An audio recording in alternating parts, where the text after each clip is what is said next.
Bom dia, senhoras e senhores. É com muita satisfação que os recebemos aqui para o lançamento da terceira edição do estudo O Mercado Brasileiro de Geração Distribuída Fotovoltaica, uma iniciativa que se insere no América do Sol, o maior programa de disseminação da energia solar fotovoltaica no Brasil, com vistas a todo o continente. Acompanhem o vídeo.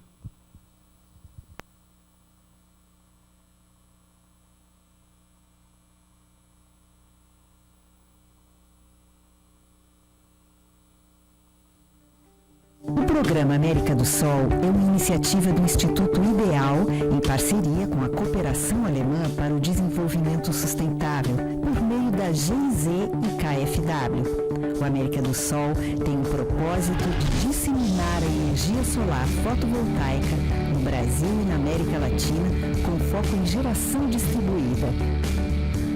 É uma das maneiras de se lidar com grandes problemas ambientais, como as mudanças climáticas. O Brasil possui um vasto território com muito sol, uma grande radiação, um grande potencial para essa fonte. A Alemanha, por outro lado, possui uma grande experiência. Então, todo esse conhecimento que existe na Alemanha teria como contribuir para que o Brasil também se tornasse uma potência em termos de geração fotovoltaica. Iniciado em 2010, um dos principais desafios do América do Sol foi explicar o que é geração distribuída a partir da fonte solar.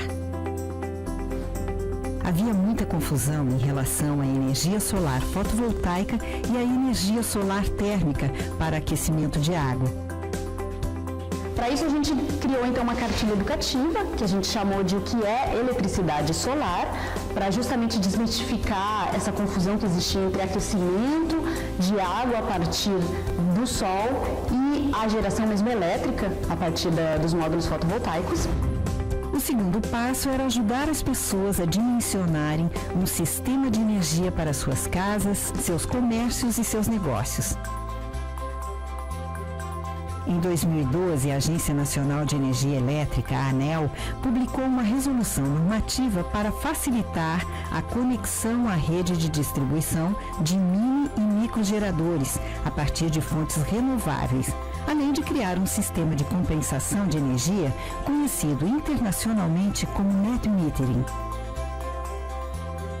Desta maneira, foi garantido aos brasileiros o direito de conectar à rede de distribuição de energia sistemas próprios de geração solar. Mas como começar? O Instituto Ideal, por meio do Programa América do Sol, criou então um produto inovador e pioneiro no país, o simulador solar. Com uma conta de luz na mão, o consumidor calcula um sistema online gratuito, quanto vai ser a demanda energética necessária para a sua residência, e daí conversar com o instalador, que seria um outro desafio no mercado que está se desenvolvendo, que é onde encontrar um instalador, né? Para isso, foi criado um mapa de fornecedores do setor fotovoltaico, que permite ao consumidor localizar o instalador mais próximo da sua região. Para realizar uma consulta, basta clicar nos ícones em destaque da sua região para saber mais sobre as empresas próximas de você. A primeira parte para fazer um projeto fotovoltaico é uma conversa com o cliente para entender as necessidades dele. Então, nesse caso dessa residência, o objetivo era suprir 100% da sua demanda. Então, a partir disso, a gente fez uma análise bem detalhada, tanto da edificação quanto do entorno, considerando as edificações vizinhas, as árvores, para conseguir entender qual seria a melhor parte do telhado para fazer essa integração. A partir da definição da parte do telhado, foi então escolhida a potência. Para fazer esse cálculo da potência, a gente avaliou o consumo anual dessa residência e projetou um sistema que suprisse 100% dessa demanda anual. Esse sistema, então, foi composto por 10 placas e a gente escolheu a tecnologia de silício monocristalino, que é a mais eficiente do mercado atualmente. Embora o custo dessa tecnologia esteja baixando rapidamente, o preço ainda pode ser uma barreira para muitos consumidores. O Fundo Solar, criado em 2013 com o apoio do GSL, ajudou a suprir essa lacuna. Com o Fundo Solar, consumidores residenciais e empresários receberam um apoio financeiro para instalar microgeradores fotovoltaicos com potência de até 5 kW. O repasse beneficiou pessoas de 12 estados do Brasil e alavancou 10 vezes mais investimentos do que a quantidade doada, 25 mil euros, na primeira convocatória. Pela experiência do Fundo Solar, que conseguimos fazer recomendações para aprimorar a resolução 482 da ANEEL, que define o sistema de compensação de energia para microgeração e mini-geração de energias renováveis no Brasil. O selo solar surgiu como uma forma de reconhecimento aos consumidores que já apostam na energia do futuro.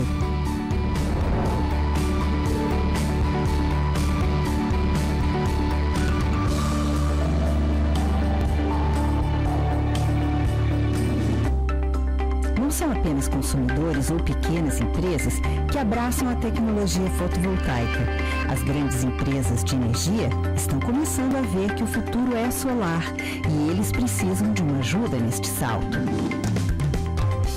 Nós estamos num continente de excelente insolação. Eu tenho absoluta certeza de que a energia solar é a energia do futuro. Em 2014, a Eletrosul Eletrobras, em Florianópolis, inaugurou a maior usina de energia solar integrada a um edifício público de toda a América Latina.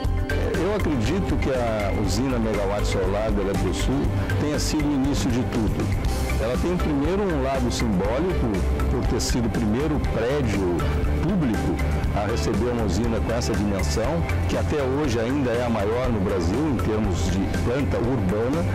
São 4.144 painéis fotovoltaicos instalados com capacidade de gerar energia para mais de 600 residências. Nós tivemos aqui não só a participação da Eletrosul, como do Instituto Ideal, mas também tivemos uma participação grande da própria Universidade Federal de Santa Catarina, do Laboratório Solar, da equipe da UFSC.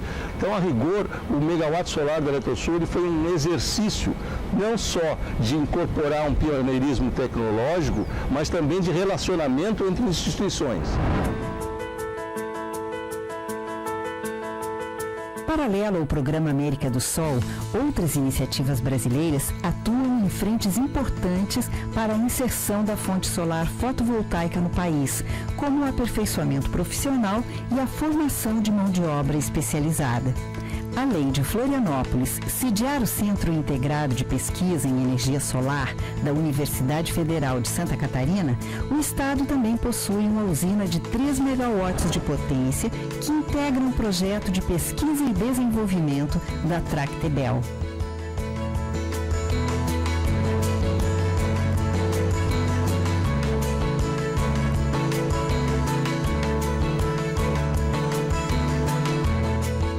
Esse projeto de pesquisa... A decisão de investir. E é isso que a gente tem feito aqui. A Aulad apoia e acredita que todas as ferramentas contidas no programa América do Sol podem e devem ser aplicadas no continente latino-americano e caribenho. O que faltava era tecnologia, o que faltava era dimensão, escala, para as coisas se tornarem viáveis, mas a energia solar, ela não só vai nos permitir ser geradores da própria energia que a gente consome, como também vai possibilitar que a parte toda urbana se movimente através do sol. Ela vai ser uma energia urbana. A grande vantagem da energia solar sobre qualquer outra fonte de energia é que ela é urbana. Ela está próxima do consumo. Ela está umbilicalmente ligada às pessoas.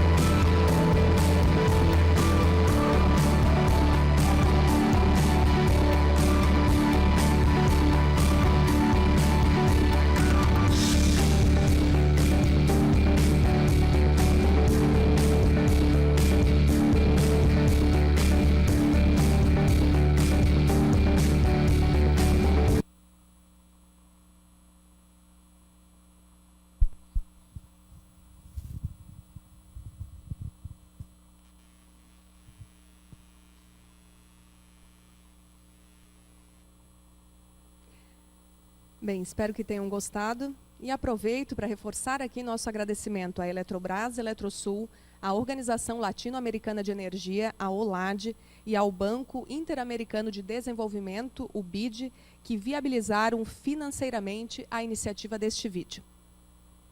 A terceira edição do estudo Mercado Brasileiro de Geração Distribuída Fotovoltaica 2016 é uma iniciativa do Instituto para o Desenvolvimento de Energias Alternativas na América Latina, IDEAL, e da Câmara de Comércio e Indústria Brasil-Alemanha do Rio de Janeiro, AHK.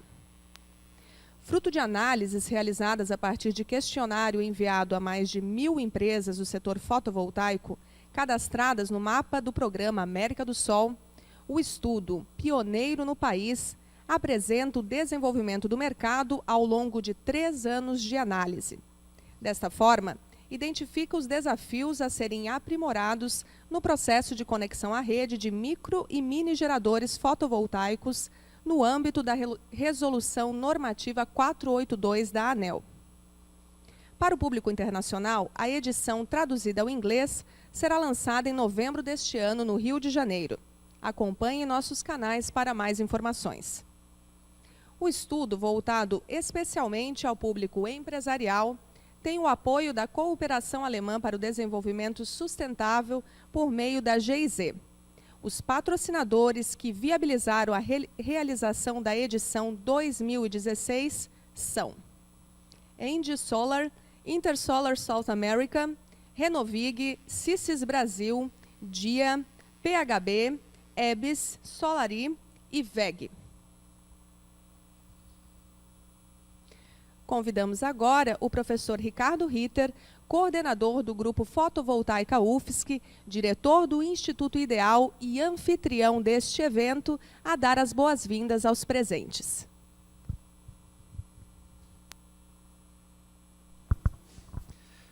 Obrigado, Andresa. Bom dia a todos. Sejam todos muito bem-vindos, então, à nossa casa, o Laboratório Fotovoltaica UFSC tem a honra de sediar, então, esse lançamento da terceira versão, da terceira edição desse estudo.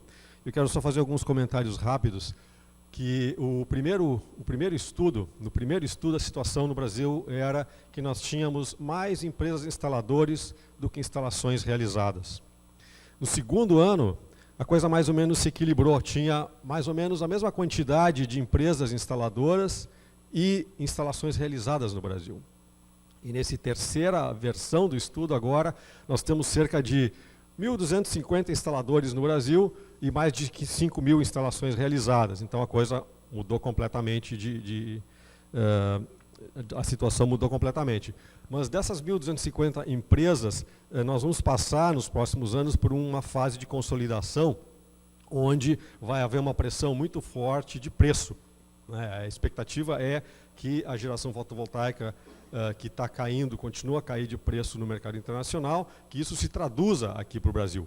Então, algumas dessas coisas vão ser mostradas aqui pela Tainara e o Peter na hora da apresentação dos detalhes do estudo, mas o Brasil ainda está na infância desse mercado de geração distribuída, especificamente na área fotovoltaica. E muitas coisas ainda vão mudar, nós não chegamos lá ainda, né? O número de instalações, mesmo essas 5.000, ainda é uma fração muito pequena do que se espera, né? E a ANEEL, com a alteração da resolução 482, então a resolução 687, que entrou em vigor a partir de 1º de março, ela espera, com a entrada então das cooperativas, dos condomínios, dos consórcios, que até o ano 2024 a gente ultrapasse 1 milhão de instalações.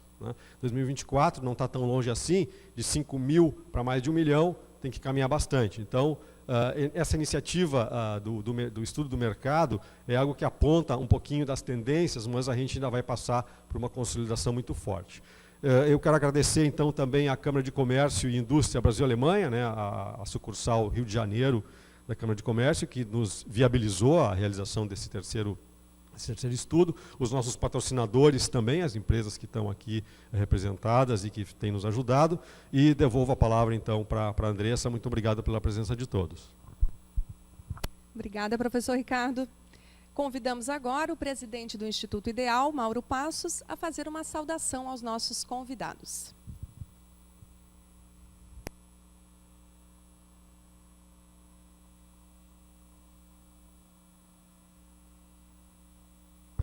Alô. Bom dia a todos. É um prazer estar aqui e é mais uma etapa que a gente vence.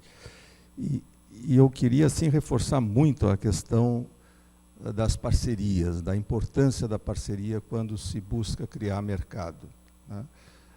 O Instituto, para quem não sabe, nós ficamos ali na Trindade, no shopping da Trindade, e somos muito poucos, né? A rigor, está todo ele aqui hoje. E não são todos vocês, com certeza, são bem menos. Mas isso reforça a mensagem que eu quero deixar, da importância da parceria. Eu acho que é impossível se fazer qualquer coisa se a gente não encontrar bons parceiros. Foi assim com a UFSC no início, está sendo assim com outras organizações que se aproximam de nós, e isso é talvez o maior dos nossos desafios, é construir condições dessas coisas acontecerem no menor tempo possível. Que vão acontecer, óbvio, né? No próprio vídeo já tinha comentado da certeza que eu tenho da importância da energia solar no planeta. E não é só eu que estou falando isso, é o mundo que está falando isso, e a necessidade maior que se tem, a própria sociedade cobra cada vez mais uma matriz mais limpa possível, uma condição de vida futura que todos nós temos responsabilidade pelo que a gente vai deixar. Então, a condição da parceria, agora mesmo, quando eu vejo aqui, vocês podem observar tudo que o Instituto faz, por trás tem parceiros. A gente não tem a menor condição de fazer nada se não for através de parceiros. Por isso que eu acho que hoje o nosso grande foco é construir parcerias que nos levem além da ilha, além das fronteiras do Brasil. Quando a gente vê ali um BID, o Molad, né, a própria ENG, que é uma empresa multinacional, que se aproxima, a VEG, que é uma empresa daqui, e hoje o mercado internacional também, isso tem um valor para nós muito, muito significativo, né? E a gente está querendo ampliar cada vez mais isso. Nós não citamos aqui porque não foi parceiro em nenhum desses projetos, e nem no próprio vídeo, mas a gente está buscando uma relação cada vez mais próxima do WWF, que é uma organização internacional, também muito envolvida com a questão do clima e de trabalhos nessa área reconhecidos internacionalmente, e que tende a crescer. Ela já está com alguns projetos como o Selo Solar conosco, e agora a gente está trabalhando a possibilidade do projeto América do Sol, que é o nosso carro-chefe, ter também uma parceria perene da VEG, da WWF para o futuro. Então, são coisas que a mensagem que eu deixo, principalmente para um público jovem que está aqui, que já imagino, né, que tenha incorporado a questão solar nos seus projetos de vida profissional e futuro, né, da importância que se tem de se construir parceiros. Eu acho que o futuro, né, por exemplo, a cooperativa, as cooperativas estão chegando e hoje tem possibilidade de se construir cooperativas e elas serem uma micro ou média usina solar, né, distribuindo os benefícios para os seus cooperativados, como qualquer outra atividade de cooperativismo que todos nós conhecemos e que é uma tradição aqui no Estado e na região sul em particular. Então, essas são coisas novas que estão hoje possibilitadas de serem feitas, mas sempre, se a gente for olhar, via parcerias. Então, essa é a mensagem que eu deixo. Eu acho que o Instituto aprendeu nesses 10 anos que vamos fazer em fevereiro, né? Temos parceiros antigos, como a GIZ, o próprio KfW, né? E a tendência nossa é reforçar e ampliar essas parcerias para dar, inclusive, a dimensão que o novo mercado precisa. Quando o professor Ricardo falou de 5.000 instalações, a gente até pode achar pouco, e são poucas. Agora, se a gente for olhar o passado, 5.000 foi um salto de quase 350% de um ano para o outro. Aí eu até me arrisco a perguntar, vocês sabem de alguma atividade econômica que teve esse salto entre 2015 e 2016? Posso afirmar que nenhuma. Então fica essa mensagem otimismo, mas também de percepção, né, da importância de se olhar para frente e olhar sempre com essa acolhimento.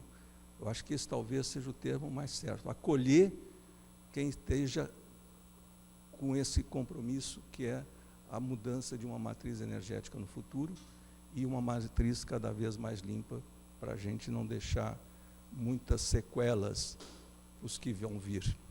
Obrigado. Obrigada também, Mauro.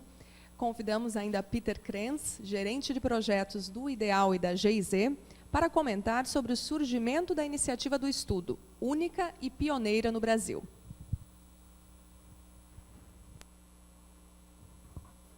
Muito obrigado, Andressa. Muito obrigado pela presença de todos vocês.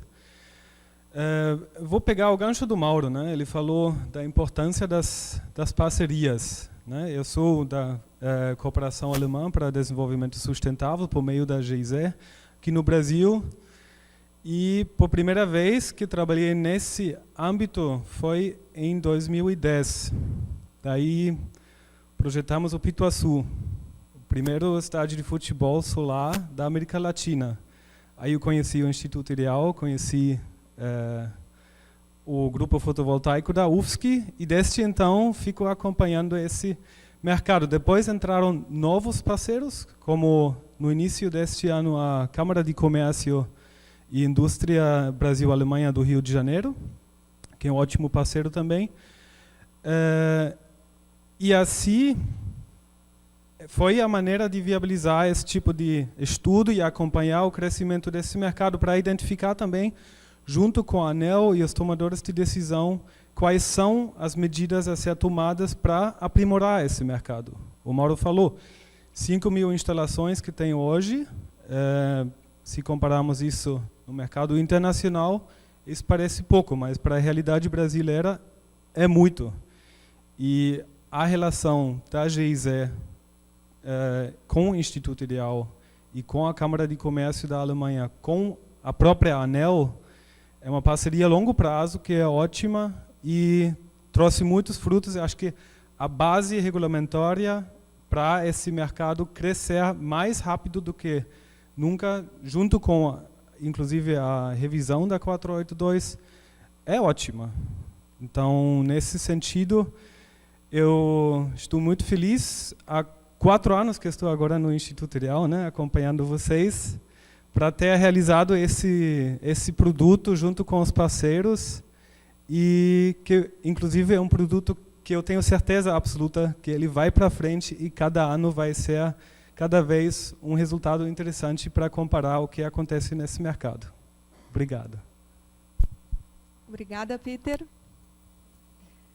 Convidamos também Alcione Belach, diretor da empresa Renovig, patrocinadora ouro desta edição do estudo, a saudar os presentes.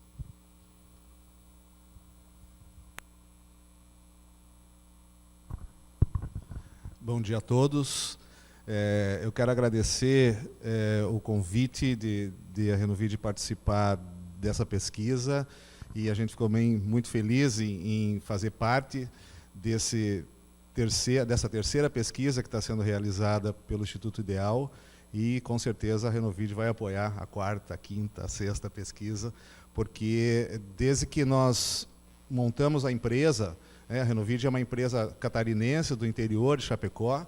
Ela é formada por empresários da região, e alguns deles bastante premiados, né? Uma das empresas que é sócia da Renovig é a Nord Electric, que na figura do principal acionista tem vários prêmios aí ligados à sustentabilidade. Outra é a Fibratec, que é uma empresa que também inovou no sentido de vender toda a operação que ela tinha na área de piscinas, caixa d'água, para investir em inovação na área de tratamento de reuso de água, né? E a Renovig nasceu junto com a 482, né?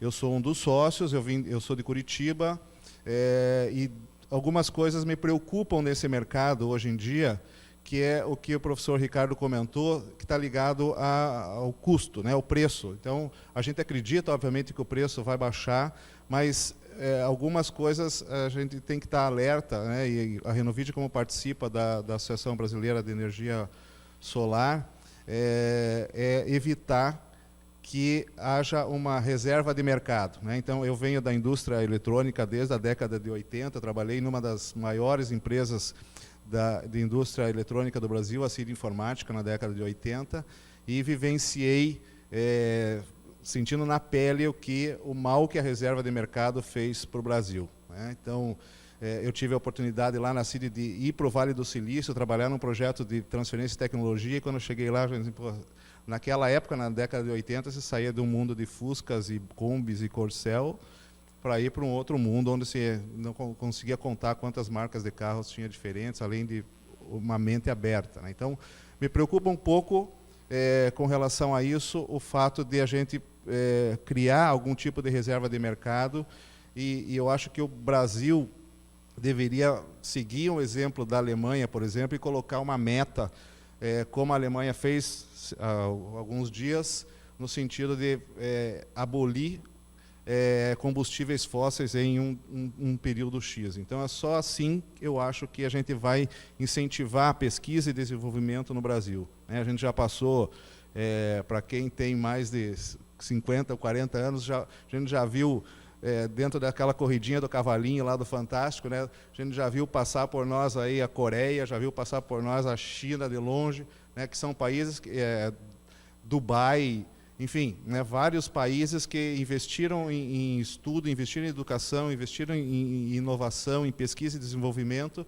e, no meu ponto de vista, a gente corre o risco de investir em pesquisa e desenvolvimento de coisa que já está pesquisada e desenvolvida, né? Então, eu acho que nós deveríamos seguir um exemplo daquilo que faz outros países desenvolvidos, e que, como a Alemanha, por exemplo, para que a gente possa, enfim, fazer com que a gente saia dessa quantidade de 5.000, que a gente acha que é bastante hoje, né?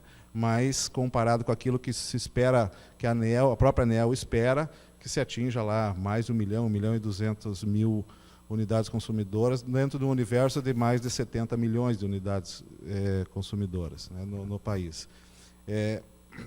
Então, a Renovide agradece o convite de vocês mais uma vez, e a gente fica à disposição. Muito obrigado. Obrigada, Alcione.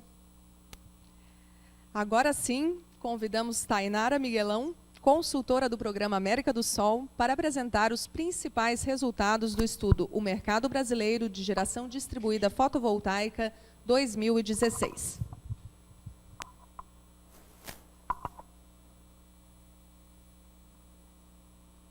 Bom dia a todos, meu nome é Tainara. Então, como a Andressa falou, eu sou consultora do Programa América do Sol, o programa onde surgiu, então, o estudo, né, o Mercado Brasileiro de Geração Distribuída Fotovoltaica. E ela chega na sua terceira edição, então, ela nasceu com o intuito de, então, documentar o mercado, acompanhar e também trazer sugestões, né, e soluções para o mercado. Como a Andressa já falou, o questionário online ele foi enviado para mais de 1.000 empresas, então é o único estudo no Brasil que ele questiona as empresas do setor fotovoltaico, né?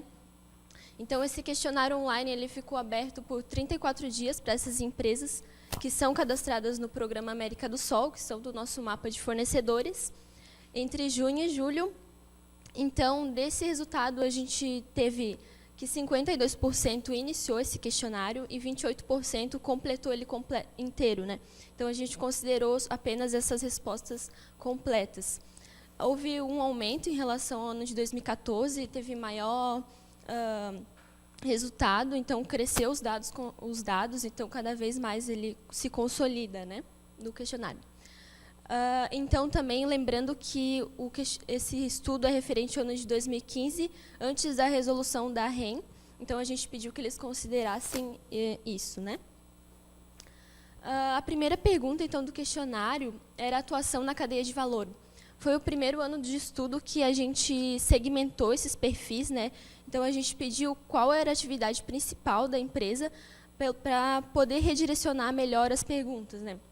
Então, como resultado, a gente teve 47% das empresas são instaladoras, 18% fabricantes e revendedores de módulos e ou inversores, então 35% projetistas. Então, redirecionando para as empresas instaladoras, perguntamos quantos projetos foram instalados no ano de 2015, se eles tinham instalado algum projeto e quantos foram. Então, como resultado, ainda 26% das empresas não tinham feito nenhum projeto em 2015. Então, provavelmente, essas são as empresas que acabaram de entrar no setor, né? Então, ainda estão se consolidando, por isso que não realizaram nenhum projeto. E das 74% das empresas que realizaram projeto, teve uma média de 3 projetos por empresa, então, em 2015. E também outro dado importante é que 29 das empresas responderam ter realizado 4 ou mais projetos, né, no ano de 2015. Perguntamos também quanto leva esse tempo médio de instalação do projeto e instalação e conexão à rede. Então, a gente pode ver claramente o avanço que teve, né? Em 2013, eles relatavam uma média de 6 meses e 3 semanas, o que é bastante tempo. E em 2015, a gente chega a 3 meses e 3 semanas. Um mês a menos do que o ano de 2014. Então, a gente pode ver que a curva é bem decrescente, né? Só para relembrar, então, com a resolução da ANEM, as empresas terão, os microgeradores, 34 dias para fazer essa média de instalação e mini geração 49 dias. Um pouco das características do mercado, então, brasileiro hoje, 72% da classe de consumo instalado é a classe residencial, e depois seguido da comercial. Então, a gente pode pensar pelo fato de que existe a maior classe, né, de consumo no país, e também porque é a classe tarifária que mais cresce a cada ano, né? Quanto à faixa de potência, então, no Brasil, ainda 73% é de potência de 5 kW para menos instalada no Brasil. A gente pode ver que 42% fica em 3 kW. Comparando com, então, o país de referência em energia solar, a gente tem a Alemanha, que também a classe residencial é a que mais predomina lá, mas a faixa de potência, então, é de 10 a 100 kW, lá, uma média. Por 2 fatores também. Pela classe residencial, é porque existe menor irradiação lá, solar, então eles precisam de uma maior potência instalada. E outro fato também é que eles podem vender o excedente de energia, né, o que no Brasil não é permitido. Bom, aqui é a nossa ferramenta do Programa América do Sol. Ela é a única ferramenta também no Brasil que traz a quantidade de sistemas FV em cada estado. E aqui a gente pode notar, então, Minas Gerais como pioneiro, né? São Paulo, Paraná, Rio de Janeiro e Rio Grande do Sul são os estados que mais possuem sistemas instalados FV. E a gente pode ver, então, que predomina na região Sudeste e Sul, né? Bom, as empresas instaladoras também perguntamos qual é o preço médio praticado em cada faixa de potência. E como comparação, a gente vê aqui na faixa de potência de 5 kW, pico, um valor de 8,58. No ano de 2014, esse valor era 8,80, então a gente vê uma variação de 20 centavos, então já diminuiu esse preço. Podemos notar também que, conforme aumenta a faixa de potência, esse preço diminui, também pelo fato dos custos fixos se manterem, e daí só os variáveis que se modificam. Perguntamos também às empresas fabricantes e revendedoras pelo primeiro ano, porque ano passado a gente não tinha feito essa separação de empresas, né?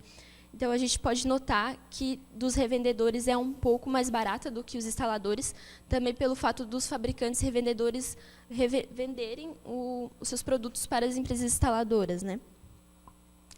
Aqui a gente tem, então, um compilado dos dois gráficos. A gente vê claramente, então, que o do instalador é um pouco superior do que das empresas revendedoras e fabricantes, né? Também perguntamos sobre o quadro de funcionários dessas empresas, então, todos os perfis responderam. Como que se dava, então, se eles têm mais colaboradores terceirizados ou efetivos. O resultado foi que 59% ainda é colaborador terceirizado, o que diminuiu em relação a 2014, que era 63%, então já teve um aumento dos colaboradores efetivos. Mas esse fato se dá por 2 motivos, principalmente, porque as empresas ainda trabalham por demanda, então pode existir sazonalidade durante o ano, meses que tenham mais projetos para ser realizados.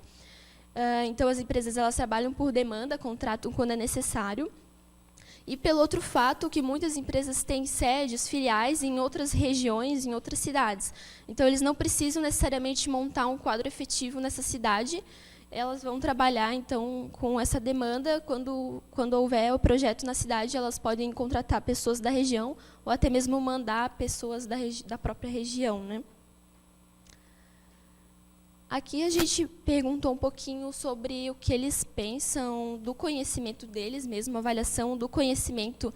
Então, sobre a seção 3.7, módulo 3 do PRODIST, que são os procedimentos de acesso de micro e mini geração, né? E também da norma distribuidora. O que a gente pode notar aqui, houve um aumento também, as empresas já relatam ter maior conhecimento dessas normas. Em 2014, apenas 29% afirmava ter muito conhecimento, e agora 41% já afirma ter, 48% mede conhecimento. E, da mesma forma, a norma da distribuidora, onde 49% apenas afirmava ter muito conhecimento, e agora, então, já 54% afirma. Nível de clareza também dessas normas. Então, a gente pode notar que a maioria está satisfeita com a clareza, a maior parte está clara, e 15% totalmente clara. E aqui, quanto à norma da distribuidora, também 60% afirma a maior parte está clara e 20% totalmente clara. Perguntamos também se a distribuidora está atualizando suas normas de acordo com as atualizações da ANEEL e do Inmetro. Então, pelo primeiro ano, a gente teve um salto aqui, 75% das empresas afirmam que a distribuidora atualiza suas normas. Também perguntamos se existe alguma dificuldade, então, no projeto e na instalação, né? 63% ainda relata ter alguma dificuldade que pode atrapalhar ou atrasar, mas perguntamos se essa dificuldade impediu a finalização do projeto. E 74% diz que não impede a finalização, né? Mas relataram que existe um atraso, então, quando existe alguma dificuldade. Perguntamos o tempo médio, então, desse atraso que a dificuldade está causando, e a média foi, então, de 2 meses por projeto. Diminuiu bastante em relação a 2014, onde mais empresas relatavam demorar mais de 4 meses ou até sem previsão de finalização. Então, houve uma diminuição desse tempo de atraso. Perguntamos também, então, qual é a fase do projeto que há mais dificuldades, né? Lembrando que essa pergunta foi respondida pelas empresas instaladoras. Então, elas relatam que a solicitação de parecer de acesso ainda é uma das fases mais preocupantes, que mais causa atraso. E, por segundo, o faturamento da conta de luz. Quanto ao faturamento da conta de luz, esse é o primeiro ano que eles se queixam, também pelo fato de que muitas empresas em 2014 não tinham chegado ainda nessa etapa. Então, a gente acredita que em 2015 as empresas chegaram nessa etapa, por isso que houve queixa. E também pelo fato das tarifas variarem durante o ano, né? E também alguns estados aderiram à isenção do ICMS, então talvez possa ter tido alguma confusão quanto ao faturamento da conta de luz, né? Compreensão do faturamento. Bom, a gente trouxe alguns exemplos positivos, então, que eles citaram sobre as distribuidoras. O primeiro é que as normas da distribuidora, então, estão de acordo com o PRODIST. A segunda, a equipe trata a mini e microgeração de forma positiva. E a equipe é solícita e aberta a sugestões.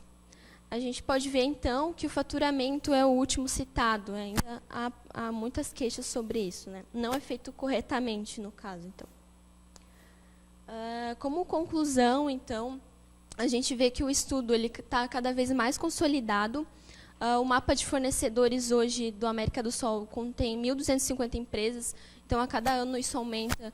Então os números de respondentes também tendem a aumentar. Então com esses dados mais consolidados, eles ficam mais realistas com o mercado, né? O número médio de projetos, então, por empresa instaladora foi de 3, teve um aumento, então, desde que o estudo começou. Também identificamos a curva de aprendizagem, né? As empresas estão tendo mais conhecimento, mais experiência, e de outro ponto, as distribuidoras também. Então, o que a gente identificou ainda, 26% das empresas instaladoras eram novas, e também houve uma redução do tempo médio, então, de instalação e conexão. A gente pode ver o grande salto de 6 meses, foi para 3 meses e 3 semanas. Né? Bom, os preços, então, a gente viu que teve uma variação mínima, mas mesmo assim teve uma diminuição. Como o Ricardo já citou, esses preços eles tendem a diminuir, né? As tendências percebidas de 2014 e 2015, a gente percebe um cenário similar também, porque a gente está contando também que com a reformulação da REM, a pesquisa, o estudo de 2017, ele traga novas mudanças, né, nesse cenário. Bom, aqui é a nossa capa do estudo de 2016. Ele vai estar online, então, na nossa biblioteca a partir de amanhã. Então, vocês podem conferir o estudo inteiro. E também aproveitar para falar que nosso plano de patrocínio ele já está feito. O estudo de 2017 a gente pretende iniciar em janeiro já. Então, aqui está. Se vocês tiverem interesse em conferir, também vai estar online junto com o estudo. E aqui, então, eu queria agradecer a equipe do estudo desse ano, agradecer também a oportunidade de vir falar aqui hoje. Bom, eu abro para perguntas, então, se vocês tiverem alguma dúvida quanto à elaboração do estudo ou algum dado, então eu fico aberto aqui para perguntas.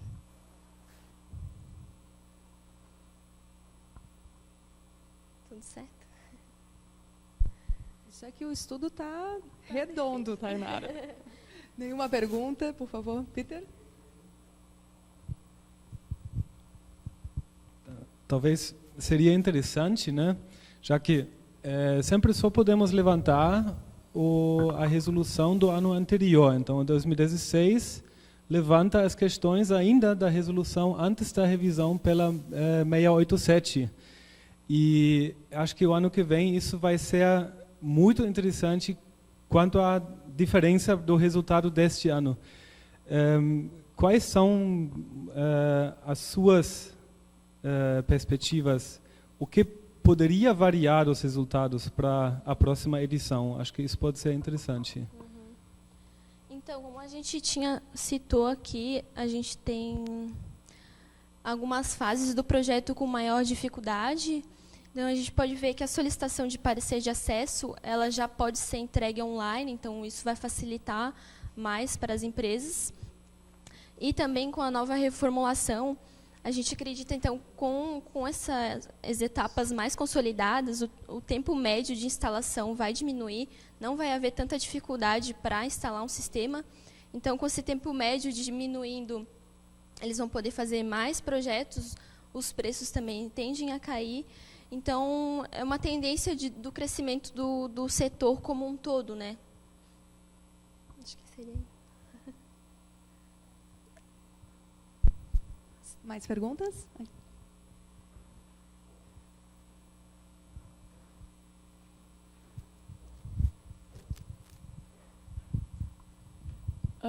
Foi apresentado aí nos dados, né, a respeito dos consumidores que mais aderiram, né, às instalações fotovoltaicas, o perfil ser mais de consumidor residencial, né?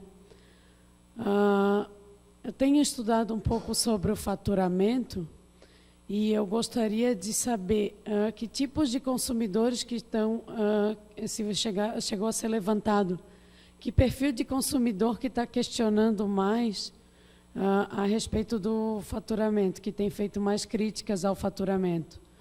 Porque pela atualização da resolução, né, embora não tenha pego nesse... Acredito que não tenha sido levantado nos resultados desse estudo, né? Pela alteração da resolução, né, o net metering, são a computação de créditos de energia pelo excedente de geração, ele não inclui, ele não desconta o faturamento quanto à demanda, né, faturada para os consumidores comerciais do Grupo A. E eu gostaria de saber se isso tem sido uma crítica, se isso foi levantado como uma crítica, né, nas reclamações relacionadas a faturamento, se tem alguns aspectos particulares, né, que foram constatados nessas reclamações de faturamento ou não. Tá. Obrigada pela sua pergunta. Então, quanto ao levantamento, eu acho que foi a outra pergunta aqui, quanto ao faturamento, né? A gente perguntou mais qual era a fase, então, de dificuldade. Então, a resposta ela era fechada, então eles podiam escolher essas, e então o faturamento foi uma das mais escolhidas, mas a gente não entrou em particularidades, né? A gente pode levar isso em consideração para o próximo ano da pesquisa, que é importante saber também a opinião de vocês, porque é legal conhecer, então, o que está trazendo essa dificuldade, né? O porquê. A gente até deixou no final do questionário um lugar para comentários e sugestões, mas não houve nada específico a esse tema, né? Mas então a gente pode levar a sua consideração para o próximo ano.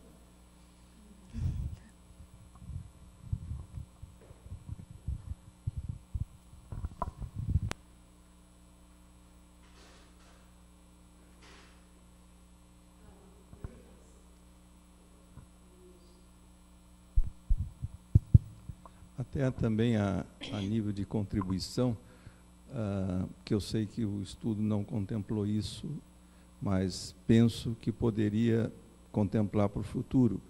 É uma indagação sobre a questão de financiamento, né? Porque eu acredito que muitas vezes esse está sendo um impeditivo da coisa acontecer mais rápida.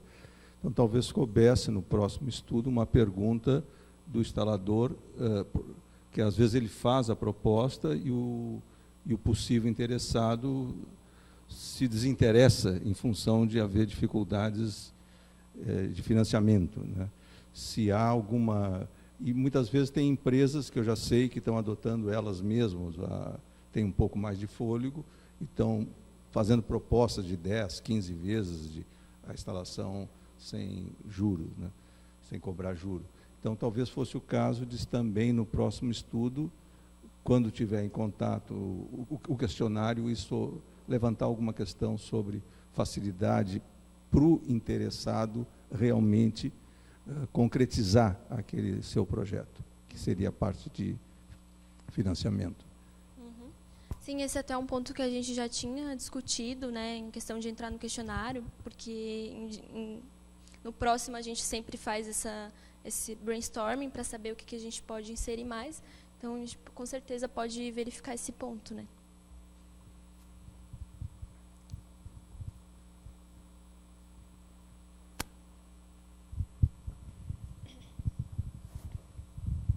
Mais alguma pergunta?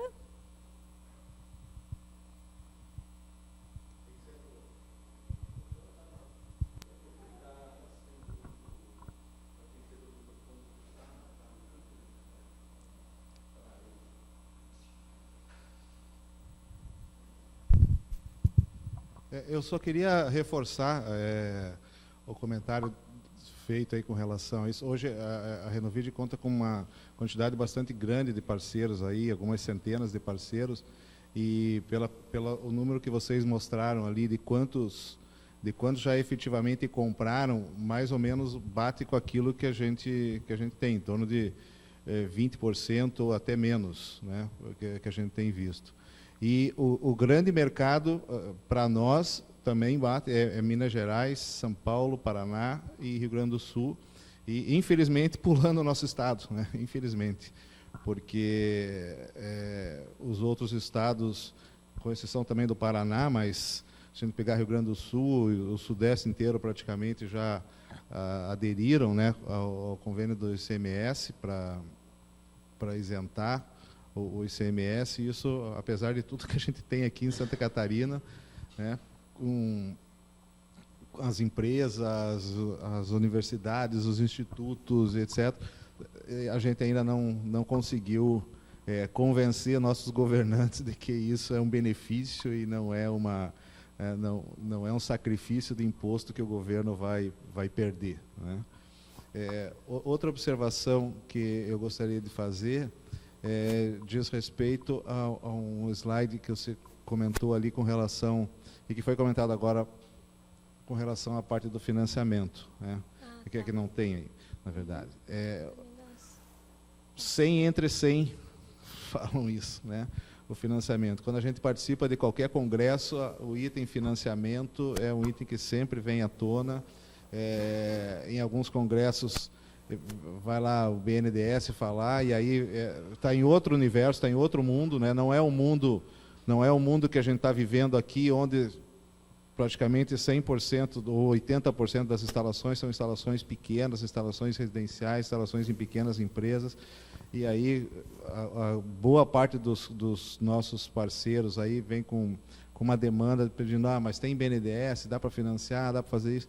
E, infelizmente, né, não existe nenhum tipo de incentivo, a gente tem que correr atrás dos financiamentos normais aí de banco, não existe nenhum tipo de vantagem ainda, nenhum tipo de subsídio que possa fazer com que esse mercado alavanque. Isso é um problema, né, porque falando aí em R$8, em torno de R$8 por sistema, a gente está falando em 40 mil em um sistema de 5 kW, né? Não é qualquer um que disponibiliza, que tem esse dinheiro num prazo pequeno para incentivar, para colocar na sua residência ou na sua pequena empresa. Então, eu acho que eu tenho certeza que se nós tivéssemos no mercado uma linha de financiamento mais estendida, com uma taxa de juros razoável, não precisa nem ser tão subsidiado assim, eu acho que esse mercado ia alavancar, ia crescer mais exponencialmente do que tem crescido aí nesse último ano. Mais alguma pergunta? Então tá aí, pessoal, eu gostaria de agradecer quem está presente hoje, nossos apoiadores também, nossos patrocinadores. E agora eu convido vocês para a gente continuar a se estender ali no nosso coffee break. Então, um bom dia para todos.